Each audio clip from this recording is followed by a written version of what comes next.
Bismillahirrahmanirrahim. Assalamualaikum warahmatullahi wabarakatuh. Perkenalkan, nama saya Nurdiani MPD. Saya merupakan salah satu dosen tetap pada program studi pendidikan guru pendidikan anak usia dini PG PAUD STKIP Babun Najah Pandeglang. Pada kesempatan kali ini, saya akan menyampaikan pernyataan diri dosen unjuk kerja Tridharma Perguruan Tinggi. Pada semester ini, saya mengampu mata kuliah Bahasa Indonesia yang berbobot 2 SKS. Adapun teknik pembelajaran yang saya gunakan adalah cooperative learning melalui model pembelajaran ini. Mahasiswa belajar secara berkelompok untuk saling berdiskusi, bertukar ide, bekerja sama, dan menyelesaikan tugas pembelajaran secara kolaboratif. Dengan demikian, mahasiswa tidak hanya memahami materi, tetapi juga mengembangkan kemampuan berkomunikasi, berpikir kritis, dan bekerja sama dalam tim. Sebelum saya menjelaskan lebih lanjut mengenai teknik pembelajaran yang saya gunakan terlebih dahulu, saya akan menjelaskan deskripsi singkat mata kuliah Bahasa Indonesia. Mata kuliah Bahasa Indonesia membekali mahasiswa dengan pengetahuan, sikap, dan keterampilan berbahasa Indonesia yang baik dan benar sesuai kaidah. Mata kuliah ini membahas kedudukan dan fungsi bahasa Indonesia, ragam bahasa, ejaan, diksi, kalimat efektif, paragraf, karya ilmiah, serta keterampilan berkomunikasi akademik. Setelah mengikuti perkuliahan ini, mahasiswa diharapkan mampu menggunakan bahasa Indonesia secara efektif, baik dalam komunikasi lisan maupun tulisan, khususnya dalam lingkungan akademik. Adapun tujuan mata kuliah ini adalah sebagai berikut. 1. Mahasiswa memahami sejarah kedudukan dan fungsi bahasa Indonesia. 2. Mahasiswa memahami ragam bahasa Indonesia sesuai konteks penggunaannya. 3. Mahasiswa mampu menerapkan kaidah ejaan bahasa Indonesia atau EBI dengan benar. 4. Mahasiswa mampu memilih diksi atau pilihan kata yang tepat dalam komunikasi. 5. Mahasiswa mampu menyusun kalimat efektif sesuai kaidah bahasa Indonesia. 6. Mahasiswa mampu menyusun paragraf yang padu dan sistematis. 7. Mahasiswa mampu prinsip-prinsip penulisan karya ilmiah. 8. Mahasiswa mampu menyusun makalah ilmiah sesuai kaidah akademik. 9. Mahasiswa mampu menyampaikan gagasan secara lisan melalui presentasi ilmiah. 10. Mahasiswa mampu menggunakan bahasa Indonesia sebagai sarana berpikir kritis dan komunikasi akademik. 11. Mahasiswa mampu menerapkan etika bahasa dalam kehidupan akademik maupun masyarakat. 12. Mahasiswa mampu menghasilkan karya tulis ilmiah yang baik, yang benar, dan sesuai kaidah bahasa Indonesia. Baik, setelah saya menjelaskan secara singkat mengenai mata kuliah Bahasa Indonesia, selanjutnya saya akan menjelaskan teknik pembelajaran yang saya gunakan. Cooperative learning merupakan model pembelajaran yang berpusat pada mahasiswa melalui kegiatan belajar secara berkelompok. Dalam model ini, mahasiswa bekerja sama untuk memahami materi, memecahkan masalah-masalah berdiskusi, saling bertukar pendapat, serta mempresentasikan hasil diskusi kelompok. Model pembelajaran ini mendorong mahasiswa agar aktif bertanggung jawab, memiliki kemampuan berpikir kritis, berkomunikasi secara efektif, dan menghargai pendapat orang lain. Pada mata kuliah Bahasa Indonesia, saya menerapkan cooperative learning dengan membagi mahasiswa ke dalam beberapa kelompok kecil.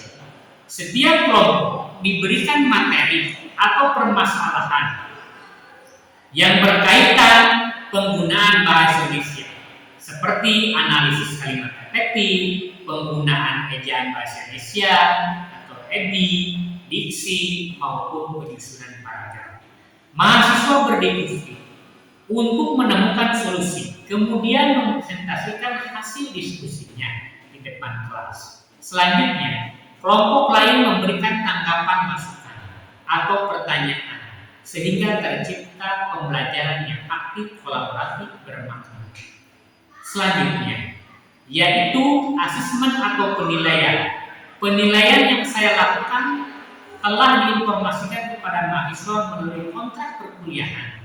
Pada pertemuan pertama, adapun komponen penilaian terdiri atas kehadiran 20%, tugas 20%, ujian tengah semester atau UTS 30%, dan ujian akhir semester atau UAS 30%. Selanjutnya, saya akan menampilkan cuplikan proses pembelajaran tatap muka pada mata kuliah Bahasa Indonesia yang saya ambil. Selamat menyaksikan. Assalamualaikum warahmatullahi wabarakatuh. Waalaikumsalam warahmatullahi wabarakatuh. Bagaimana kabarnya hari ini para mahasiswa? Alhamdulillah, luar biasa. Allahu Akbar.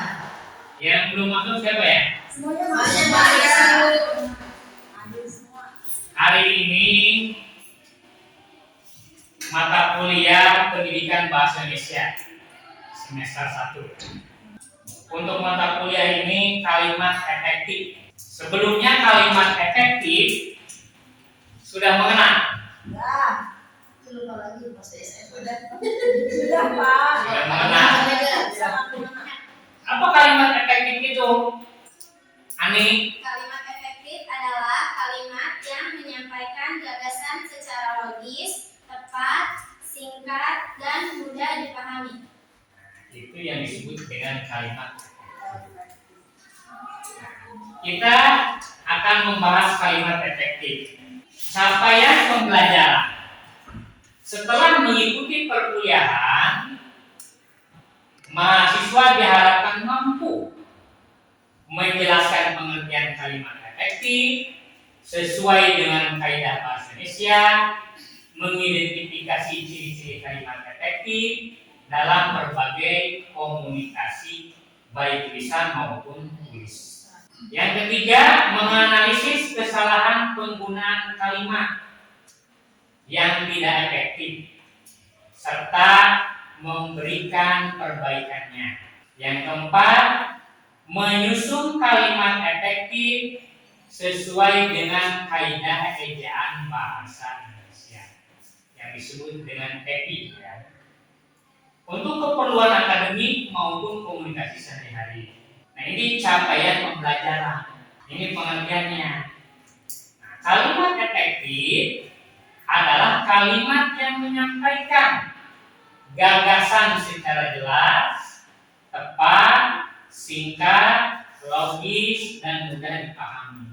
Roy Clark menyatakan bahwa kalimat efektif adalah kalimat yang dapat menyampaikan gagasan penulis kepada pembaca secara tepat sebagaimana yang dimaksud oleh Alec menjelaskan bahwa kalimat efektif merupakan kalimat yang mampu menyampaikan informasi secara tepat sehingga mudah dipahami oleh pembaca.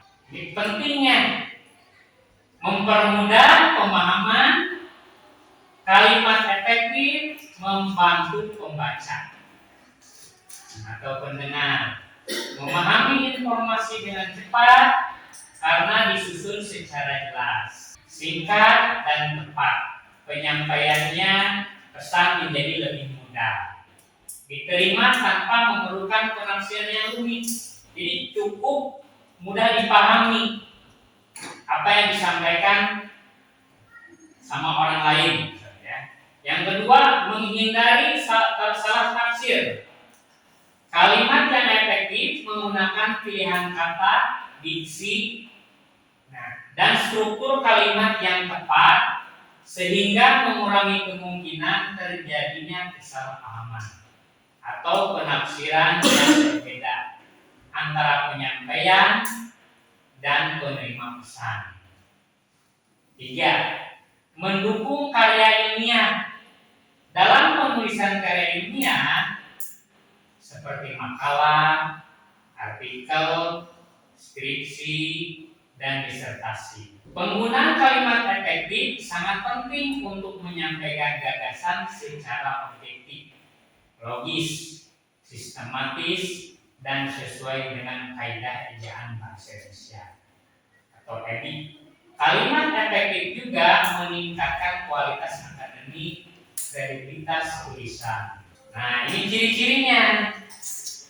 Ciri-cirinya ada 7 ya.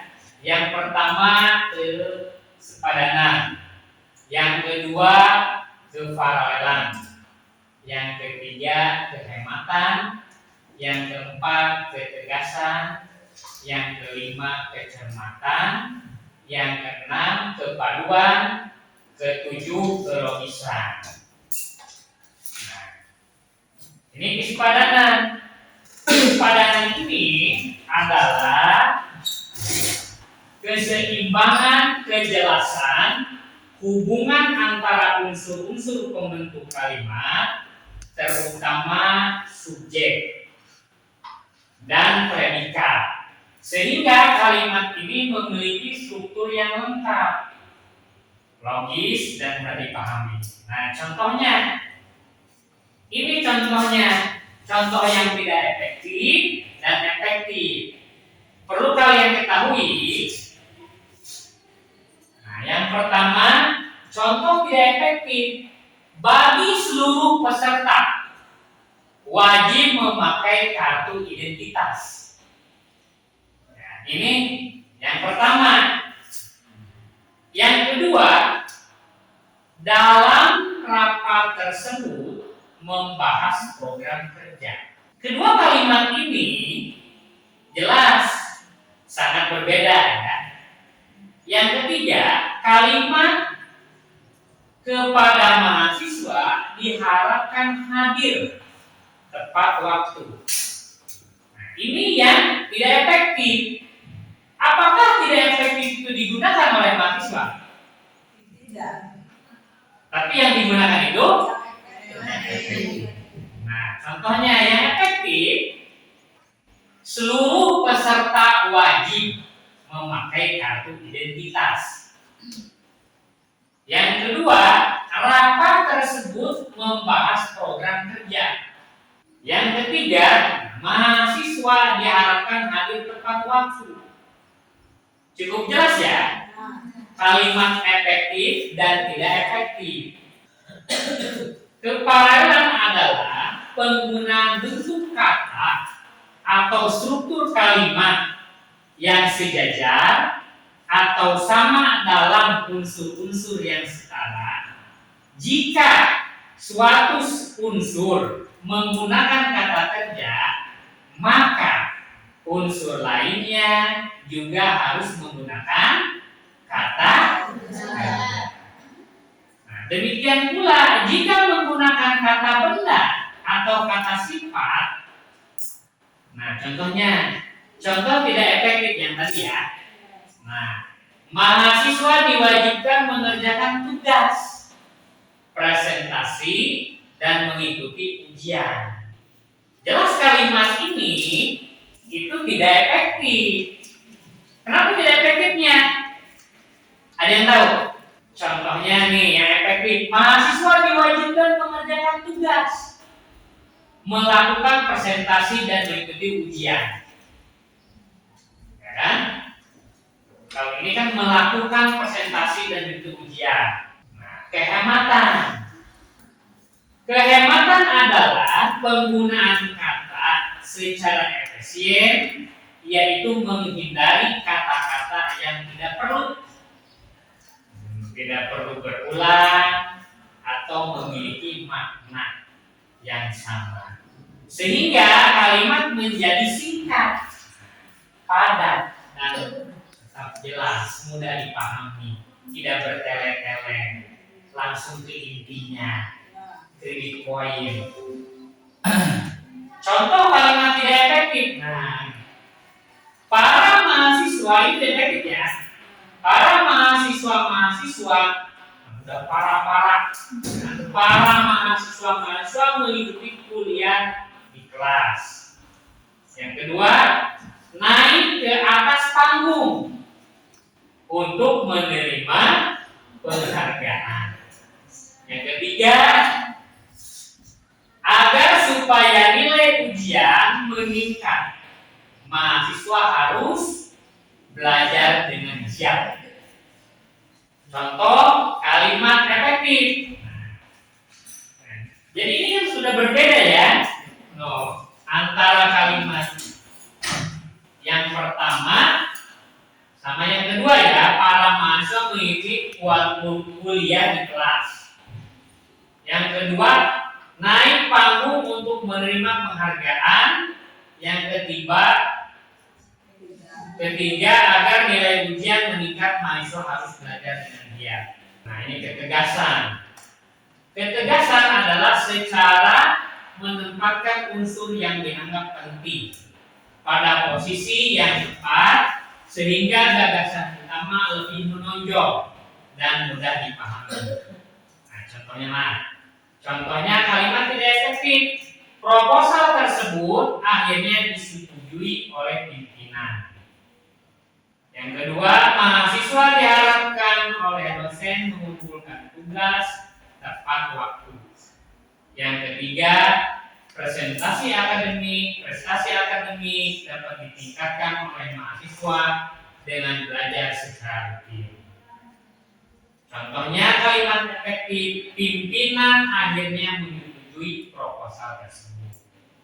Ketiga, dosen mengharapkan mahasiswa mengumpulkan tugas tepat waktu. Yang ketiga, mahasiswa dapat meningkatkan prestasi akademik dengan belajar secara rutin. Nah, ini kecermatan. Kecermatan adalah ketelitian dalam memilih kata diksi dan menyusun kalimat agar makna yang disampaikan tepat, jelas, tidak menimbulkan penafsiran ganda atau ambigu. Contoh kalimat tidak efektif. Mahasiswa baru yang pintar akan mendapat beasiswa. Yang ketiga, dosen melihat mahasiswa dengan teleskop. Orang tua mahasiswa yang hadir dipersilakan masuk. Ini tidak efektif. Kalau yang efektif, mahasiswa angkatan baru yang berprestasi akan mendapat beasiswa. Yang ketiga, orang tua dari mahasiswa hadir dipersilakan masuk. Nah, ini kepaduan. Kepaduan adalah hubungan antar unsur dalam kalimat sehingga gagasan tersusun secara utuh, logis dan mudah dipahami oleh pembaca atau pendengar. Contohnya kalimat tidak efektif. Karena hujan deras sehingga pertandingan ditunda. Yang kedua, dalam rapat itu membahas program kerja tahun depan. Yang ketiga, mahasiswa itu kepada dosen menyerahkan tugas kemarin. Contoh kalimat efektif. Karena hujan deras pertandingan ditunda. Jelas ya, ini berbeda ya antara kalimat efektif dan tidak efektif. Yang kedua, rapat itu membahas program kerja tahun depan. Yang ketiga, mahasiswa itu menyerahkan tugas kepada dosen kemarin. Ini kelogisan ya. Kelogisan adalah penggunaan kalimat yang sesuai dengan logika sehingga makna yang disampaikan masuk akal, jelas, dan mudah dipahami. Kalimat yang logis menghindari penggunaan kata atau susunan yang bertentangan dengan penalaran. Contoh kalimat tidak efektif. Kepada para peserta dipersilakan naik ke atas panggung. 2. Waktu dan tempat kami persilahkan. Yang ketiga, adik meminum sepiring nasi. Nah, contoh kalimat efektif. Para peserta dipersilahkan naik panggung. Yang kedua, kepada bapak ibu kami persilahkan. Yang ketiga, adik memakan sepiring nasi. Jelas berbeda ya kalimat efektif dan tidak efektif.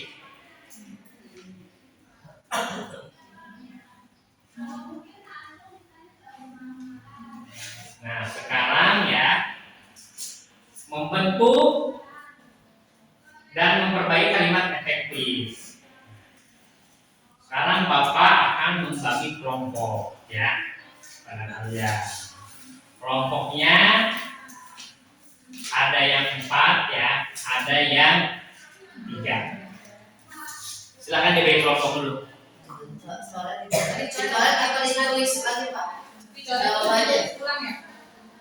Nah, latihan ini ya, menentukan memperbaiki kalimat efektif ya, soalnya ini ya. Para mahasiswa mengikuti tepat waktu soal ya. Nah, menentukan dan memperbaiki kalimat efektif ya. Baca setiap kalimat efektif dengan sesama. 2. Tentukan apakah kalimat tersebut efektif atau tidak ya. Yang ketiga, coret pilihan yang tidak sesuai sehingga hanya tersisa jawaban yang benar. Jika kalimat efektif, coret ya. Tidak efektif. Nah, kalau jika kalimat tidak efektif, tuliskan perbaikannya menjadi kalimat efektif. Ya, apa yang disampaikan tadi. Dikasih waktu 10 menit ya.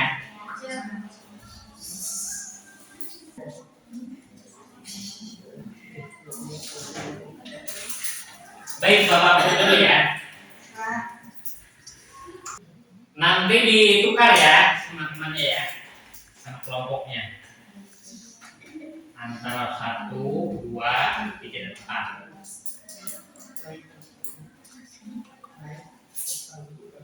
Nanti koreksi sama kelompoknya ya. Kasih penilaian. Nanti kasih nama kelompok sama anggotanya ya. Tulis namanya.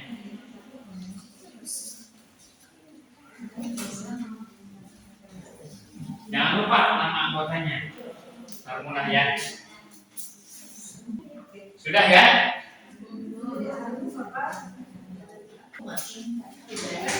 Nanti ditukar ya, kelompok 1, kelompok 2 ya, 3, 4 ya. Sudah? Ya, belum berkok.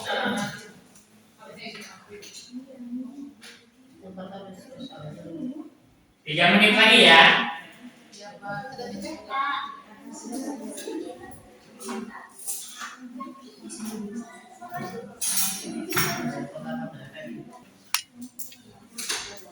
Cukup ya. Nilai nanti sama kelompok masing-masing 1 poinnya 10. Ya. Mana kelompok 1?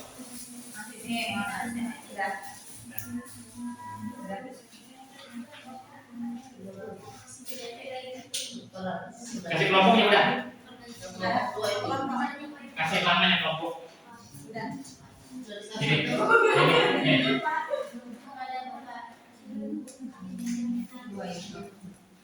Cepat ya. Di belakangnya juga nggak apa. Kasih nama ya. Nah, tukar. Satu poinnya 10. Ya, kita bersama-sama. Sudah tadi pegang? Baik. Lihat.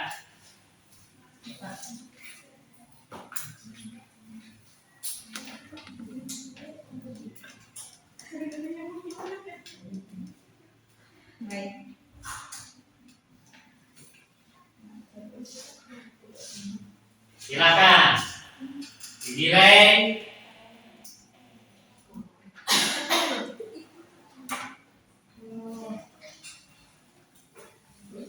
Nah, jawaban 1.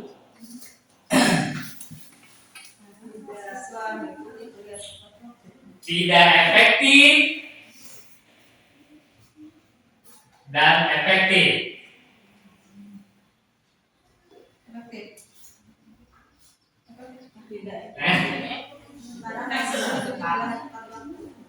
Oh, yang nomor satunya yang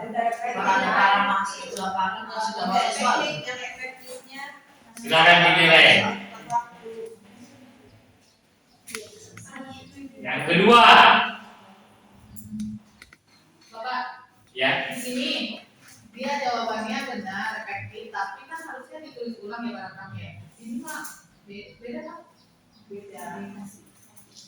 Salah dari kasih paragrafnya. Udah semua nilai? Siapa yang mendapatkan nilai 100? Kelompok berapa? Aku kalau nggak ditulis itu sama. Kelompok 1 berapa? Kelompok 1 berapa?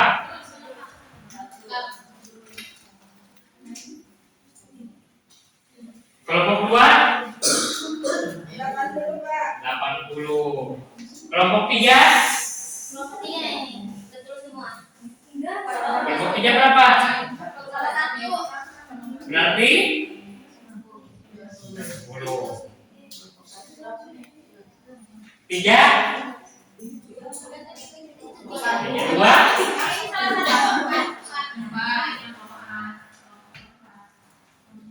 Kelompok 1 berapa?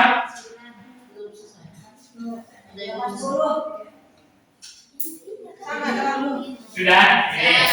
Sekarang kumpulkan.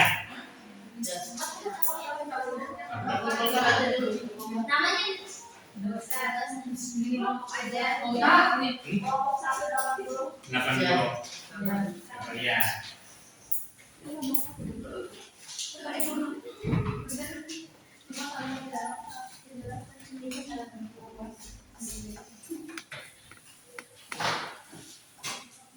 Baik. Untuk pembelajaran hari ini sudah selesai ya untuk materi kalimat efektif. Saya sebagai dosen pendidikan bahasa Indonesia berpesan kepada mahasiswa, kuliah bukan sekedar akademik, ya, tapi melainkan investasi masa depan kalian sendiri. Baik, cukup sekian perkuliahan hari ini dengan membaca